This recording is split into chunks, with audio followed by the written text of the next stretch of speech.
Hello everyone, my name is Foss, and welcome back to yet another video. I ended 2021 with a huge Pokemon card giveaway during my Christmas special, and congrats to all the winners, and I really hope you enjoy those new cards. I can't let 2021 have all the fun and excitement for this channel, so let's start off 2022 with a whole new type of Pokemon Challenge video. If you were watching my channel at the end of last year, you would have noticed I did some FireRed runs, including a run with only Oddish, only Mew, and only Kabutops. Well, let's switch it up a little bit here. Let's see if I can beat Pokemon FireRed with only one Dark Magician. Whoa. Foss. Dark Magician is not a Pokemon. Yeah, I know, and I'll get to that, okay? You see, this is a ROM hack called YuGiOh PokeDuels that makes a slight alteration to the base game of Pokemon FireRed. What all has changed, you might ask? Well, you'll have to just hang around and find out yourself. If you have a Pokemon FireRed ROM and you want to play this hack yourself, follow the link in the description below. And if you're wondering why I chose Dark Magician, well, it was my favorite monster growing up, but I haven't really played Yu-Gi-Oh in like 20 years, so it's one of the few I actually know. I have been rewatching Yu-Gi-Oh lately, but it's just not the same. But playing through this gave me so much nostalgia, and I can't wait to do more videos like this in the future. But let's take a look at Dark Magician here. This Dark type monster has a fairly solid pool of stats, totaling 435 overall, which is actually the same as Eevee and Wigglytuff, so not great, but really not that bad either. This guy relies heavily on special attacks, and his stats show it, as his special attack and defense show a slight boost over the other stats. This moveset relies heavily on normal and dark type moves up until level 40. It will learn his signature dark magic attack at level 29. This move packs a solid 90 power and 100 accuracy behind an already stat boosted move. This is likely going to be our saving grace for this run. Let's take a look at the rules. I can only use Dark Magician in battle, but I can use other monsters for HMs. There will be no items in battle except for held items. There are no cheats or exploits, and I must defeat the Elite Four to consider this run complete. I honestly have no idea if I can even beat the Elite Four or if it's even in this game. But you know what? We're just gonna wing it. Let's go. But one more thing, before we get started, please remember to leave a thumbs up to let me know what you thought of this video. And also subscribe to the channel for more videos like this in the near future. If you have any specific challenges in mind, let me know in the comments below. With all that out of the way, let's get to the actual video.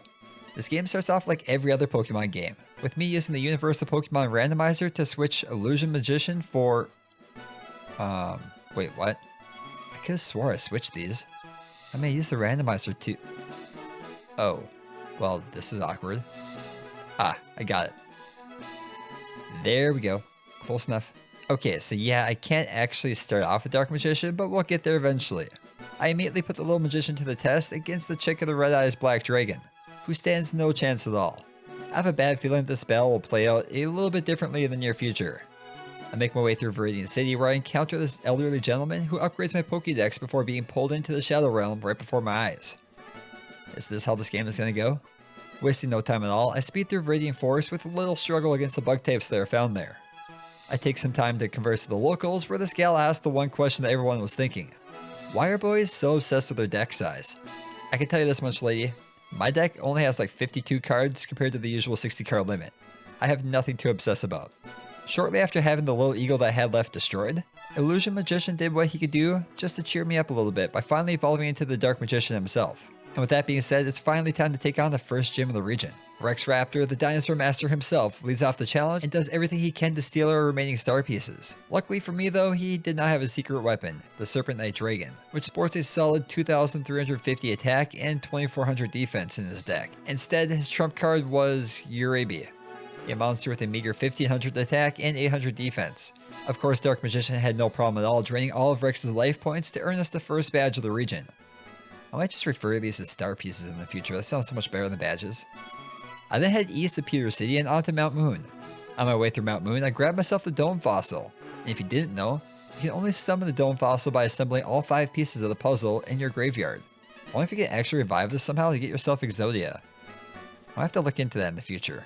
Anyways, I exit Mount Moon and I'm confronted immediately by Tristan, whose Beaver Warrior, Maneater Bug, and Swordsman of Landstar were nothing more than easy XP for Dark Magician. Yeah, that's right, Tristan. What were you thinking? Seeing how I just embarrassed Tristan, I figured that this is a good time to take on gym number 2, as it should just be a breeze. The leader of this gym is Mako Tsunami, and his legendary fisherman turns out to be much more of a threat than I had initially anticipated. Instead of heading straight back to the gym, I figured I could just swing by this backyard to get myself a rare candy before talking to this nice young lady. Final go, jeez. I head straight to the Nugget Bridge to take on Kaiba yet again. Yes, I know that Kaiba doesn't actually have the Red Eyes Black Dragon in the show, but I figured Kaiba was the obvious rival for this game before I realized which starter he would actually get. But we all also know that Joey is not a true rival. Yeah, sorry Joey. Well, whether it's Kaiba or Joey, the Red Eyes Black Dragon is no match to the overleveled Magician. And after making the Magician even more overleveled, I figured now would be a good time to take on the King of the Sea yet again. With its stellar defense, Mystic Elf tanks a few shots from the super effective Bullet Seed before confusing Dark Magician with Water Pulse. Feint Attack eventually brings it down, bringing out Starboy, and then eventually Miss Starboy, who are able to deal quite a bit of chip damage to bring the Magician down to 18 health. Out comes the legendary Fisherman, who had ended our run a few minutes prior. The story is much different this time around, as Feint Attack crit hits to take down the Fisherman with just a single shot. This may have been a lucky win, but it was a win nonetheless. After earning the second badge of the challenge, I head north to the Seaside Cottage to free Bill from his strange obsession. I'm gifted with a ticket to the SS Anne and told to keep my mouth shut about what just happened here. No guarantees there, buddy. Questioning what I just saw there, I head south to Vermilion City.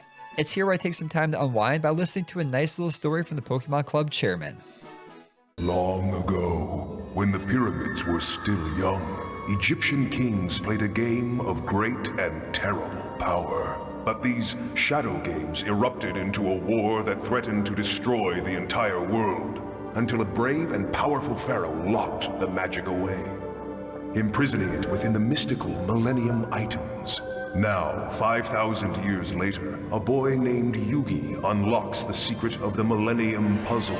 He is infused with ancient magical energies, for destiny has chosen him to defend the world from the return of the Shadow Games, just as the brave pharaoh did 5,000 years ago. If that doesn't give you chills, I don't know what does.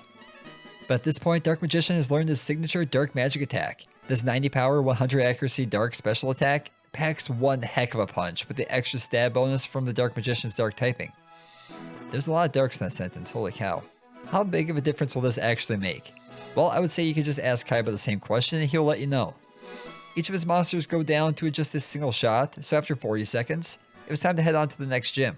I headed into the captain's quarters to check out what all the fuss was about. Oh, you savage motherfucker. My Valentine and her team of flying monsters were now in my sights. I kind of find it ironic that Maya is the gym leader of a gym that's usually filled with electric Pokemon. It's not like her flying Harpy ladies were just going to be taking out Pikachus left and right. Her Harpy lady sisters are a huge headache throughout the first season of the Yu-Gi-Oh anime itself. So let's see how we stack up here. Channeling my inner Joey, I'm able to take down her entire team with nothing more than a few scratches from the sisters themselves. After embarrassing the flying princess, I head towards the dark cave where I encounter this little girl concerned about her grandfather's heart attack. Like, have you called 911 or am I just gonna have to deal with this myself? Sir? Oh, the pain. Why, Konami? Why did you do this to this game? Yeah, he'll be fine. Inside the dark cave, I have a difficult time meandering through this rocky maze. I'm adamant that I'm never going to use Flash in the overworld in the Pokemon game. And it's situations like this that make me realize that I should probably reconsider this. After finally finding the light at the end of the tunnel, I make my way towards Celadon City. I'm confronted on the way there by Beauty Duke, who Tristan apparently still owes a pizza. Yeah, me too, dude. Get in line.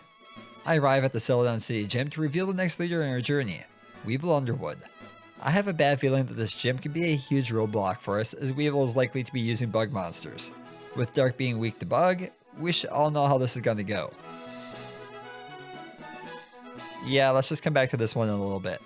I head to the game corner, and how is nobody questioning the sketchy dude just staring at this random poster on the wall? I guess this is just a common thing here, or what? After confronting him, he is quick to disappear without any employees even batting an eye. I have a strange feeling that this is not the first time that they've seen this. I make my way easily through the hideout until I encounter Giovanni. I'm honestly surprised that they chose not to replace Giovanni with another Yu-Gi-Oh villain, but whatever. His team of Vorus Raider, Chimera the Mythical Flying Beast, Sword Stalker, and Cyber Dragon look freaking sweet on their original cards. But they look even better being turned into pixel dust by the power of Dark Magic attack. Knowing how badly I had lost the Weevil last time around, I don't think that this 4-level increase is going to have much of an impact on the outcome overall. So I figured I would do what I could do best. Gamble away all my money until I'm either homeless or I have enough coins to buy myself a TM that can make a difference. After risking it all for the biscuit and coming out on the other side with 4,000 coins, I was finally able to buy myself the TM for Thunderbolt. How did I know that he was going to be able to learn Thunderbolt, you might ask? Well, I bought every TM until one of them actually worked. Luckily for me though, Thunderbolt should actually give Dark Magician a little boost against Weevil, as many of his monsters are also partially flying type. After a few more levels, the Magician also learns Calm Mind, which is going to be a key setup move going forward. Weevil leads off with Launcher Spider, and I immediately start to spam Calm Mind until it finally hits our Dark Magician with a Will-O-Wisp for the burn. This will likely end the battle, but let's just see how this plays out. The Dark Magic attack takes out Launcher Spider and the Nobleman Eater bug that was out next. Then comes out Great Moth. We now have Thunderbolt, which packs one heck of a punch that takes out the flying bug with just a single shot. Insect Queen was also nothing to worry about, but Perfectly Ultimate Great Moth was out next, and this one had me shaking. Much to my surprise, a triple Calm Mind boosted Thunderbolt was enough to take it out with just a single shot. Are we going to actually be able to finish off Weevil by taking nothing but burn damage? Well, let's find out. Poison Butterfly was the only thing standing between me and the 4th badge of the region. The power of Dark Magic attack finally brings Weevil to his knees. I would like to say that this one wasn't too bad, but after losing 7 times, I think it's safe to say that Weevil got the better of me throughout this playthrough. From there it was onto the Pokemon Tower, but with Dark Magician being severely overleveled thanks to Weevil's gym, the battle against Kaiba was almost embarrassing. I continue through the tower where I run into... Whoa, that is quite the sprite they got there. Yikes. Following that beatdown, I showed no remorse for the Pot of Greed, nor the group of Team Rocket grunts shortly after, on my way to saving Mr. Fuji. Acting as if we didn't just battle like 3 minutes ago, Kaiba again challenges me on my way through the Stealth Company. But the results were much the same as Dark Magician makes it through after taking a measly 17 damage overall. The next floor presents another challenge in the form of Psychic Arcana, but even his shiny Dark Magician was no match to the power of his non-shiny counterpart. I make quick work of Giovanni to finally end the Team Rocket storyline before exiting Silphco and heading on to the Saffron City gym. Odeon Ishtar's team contains a lot fewer psychic types than I remember there being in this gym. After getting off a few Calm Minds against Skull Dice, I'm able to wipe the remainder of his team with just a single shot each. So with that, we're moving on. From there, I continue my journey east, where I take on the sleeping Big Shield Gardna? Oh, okay. And by the way, its 2600 defense apparently means nothing against Dark Magician's 2500 attack. However that works. After struggling my way through the bicycle road, I find myself in Fuchsia City, where I take some time to speak to the locals yet again. Boys only think about one thing, and it's disgusting. All they ever think about is how to set up their board without getting booed. Huh, that's not where I thought that was going. But I suppose it is true. I can honestly say that I've never been... Do you know why they called me the masturbator? Okay, I've seen enough here. I head straight to the Fuchsia City gym to take on Yugi's grandfather. This man's deck contains so many of my favorite cards from back in the day. Blue Eyes White Dragon, Blackluster Soldier, probably my favorite right behind Dark Magician, Swift Gaia the Fierce Knight, Buster Blader, Summon Skull, and the Pot of Greed. Why the Pot of Greed? None of these monsters can handle the might of the Dark Magician and his triple calm-minded Dark Magic attack. So after just a few minutes, we've earned our 6th star piece and we're only 2 star pieces away from entering Pegasus's castle. I then make my way into the Safari Zone to grab myself a Toon Summon Skull for HM purposes, as well as the HM for Surf before heading into the Warden's house to grab myself the HM for Strength. I surf south of Pallet Town until I come across the entrance of the Shadow Realm. Once you enter, you will not be able to come back until you reach the end. Nope. I instead continue my journey to Sidmar Island to take on Gym Leader Darts. I honestly don't remember this guy from the anime, and seeing that he was in the 2nd series of the anime, which was after I stopped watching, this makes a lot more sense. But let's treat this battle like they treated the 2nd season of the anime by just straight up skipping it. I then tell Bilibus off before I make my way back to Viridian City to take on the final gym in the region. Bakura, a name and face I actually remember, is the leader of this gym, and this team of fiend and zombie monsters could be quite the challenge. Well, it should have been, but he leaves a change of heart, which chooses not to attack me at all while I take the time to stack 5 straight Calm Minds to give the Magician a huge attack boost before taking out the rest of his team. Well, that was a lot easier than I thought it was going to be. I'm not gonna lie, this journey has been rather underwhelming since the intense grind to beat Weevil. As I make my way towards the Elite Four, Kaiba ambushes me in an attempt to show me how he could change that. He leads with Wing Karibo level 10. And sure, this thing has a legit effect, but really? A Karibo? Well, to be fair, Buster Blader, Black Tyranno, Dark Magician Girl, Red Eyes Black Metal Dragon, and Magician of Black Chaos fared no better than our winged friend here. After only a couple minutes, we had defeated our rival for the 2nd to the last time. I continue towards the Elite Four until I arrive at an impasse, which is the Rex and Weevil double battle. As if Weevil wasn't a nightmare enough by himself, now I have to deal with Rex's Black Tyranno and his Sandstorm ability at the same time. I do have Thunderbolt this time around, so this should be pretty easy, right? Well, no, not even slightly. Even after reaching level 68, this dynamic duo was wiping my Magician time and time again. I can't believe that this random addition is likely going to be the largest hurdle I have to overcome in this journey up until this point. There has to be something I can do to get past this without spending endless hours grinding levels. Let's think. What were the rules again? I don't know why I didn't think about this before, but maybe I could just heal Dark Magician. Yeah, let's do that. So I use a Hyper Potion to bring Dark Magician back to full health, allowing it to tank a few more Earthquakes from the Dino until it's finally able to finish it off. Who would have guessed that this single Hyper Potion would make that much of a difference in this battle?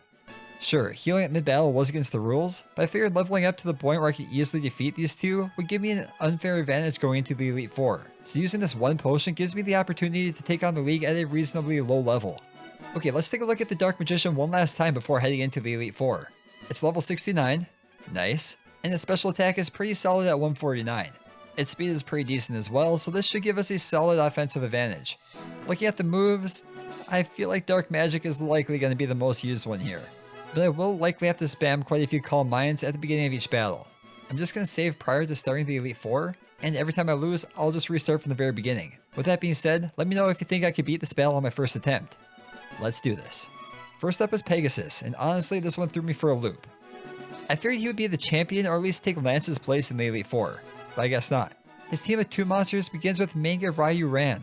After realizing that Thunderbolt was not really going to do much, I took some time to stack 3 Calm Minds while also taking some damage from its Flamethrower. Dark Magician manages to escape without a burn as a single Dark Magic attack takes it out. Toon Blue Eyes was out next and goes down rather quickly to Psychic. Toon Summon Skull and Toon Dark Magician Girl stood no chance against a couple Dark Magic attacks, so out comes Pegasus' final monster, Relinquish. Sure, this monster's cool in the anime, but not so much here as a single Thunderbolt takes it out, securing us an easy victory over the creator of Duel Monsters himself. Then there was everyone's best pal, Joey. His Red Eyes Black Metal Dragon is enough to strike fear into the heart of any opponent, including my Dark Magician who could not stand the fearsome power of Iron Tail. After numerous losses, I return, but this time at level 74. I get lucky as Joey's Dragon misses its first Iron Tail as I use Calm Mind. But not taking any chances, I begin to use Thunderbolt, which brings it down to red health, but the next Iron Tail lands and deals some pretty decent damage. A couple more Thunderbolts eventually takes it down, bringing out the Dark Flare Knight. A crit hit Thunderbolt takes it out with just a single shot, so out comes Meteor Black Dragon. This fierce monster bears a brutal 3,500 attack points. This is still not enough to bring down my Dark Magician. However that works, so out comes Black Skull Dragon. Why does Red Eyes Black Dragon have some of the coolest fusions in this anime? I mean, look at these monsters. But just like any other battle for Joey, all these amazing monsters just weren't enough, as even Guilford, the Lightning, and Jinzo go down to a single shot each. This leaves my Dark Magician with only 9 health remaining, but also secures us the second victory of the Elite Four challenge. Next up was another unfamiliar face to me, Merrick. He leads with Lava Golem, who insists on spamming Overheat to severely drop its special attack while also delaying the inevitable by putting my Magician to sleep with Yawn. After a couple of grueling minutes of falling asleep, then eventually waking up to spam Calm Minds, I was able to take it out with a single Psychic.